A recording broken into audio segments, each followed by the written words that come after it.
Santa கிளாஸின் புராணக் கதை 4ஆம் நூற்றாண்டில் வாழ்ந்த செயின்ட் நிக்கோலஸ் என்ற உண்மையான வரலாற்று நபரை அடிப்படையாக கொண்டது.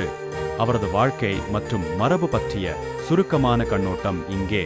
செயின்ட் நிக்கோலஸ் நவீன துருக்கிய நகரமான மைராவின் பிஷப் ஆவார். அவர் கிடோட்பி 270 ஒரு பணக்கார குடும்பத்தில் பிறந்தார் மற்றும் அவரது பக்தி மற்றும் பெருந்தன்மைக்கு பெயர் பெற்றவர்.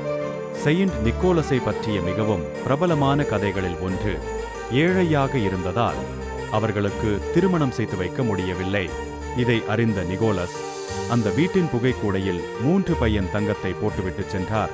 அந்த தங்கம் கண்டு மகிழ்ந்த அந்த குடும்பத்தினர் அந்த தங்கத்தை வைத்து தங்கள் மகள்களுக்கு திருமணம் செய்து வைத்தனர். இந்த நிகழ்வு பரவலாக புகழ் பெற்றது.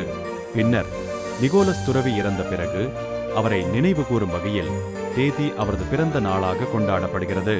பின்னர் இந்த கொண்டாட்டம் பரவி பல நாடுகளில் குழந்தைகளுக்கு பரிசுகள் வழங்கும் நிகழ்வாக மாறியது. இந்த மாதிரி ஸ்டோரி உங்களுக்கு வேண்டும் என்றால் யூடியூப் சேனலை சப்ஸ்கிரைப் செய்யவும்.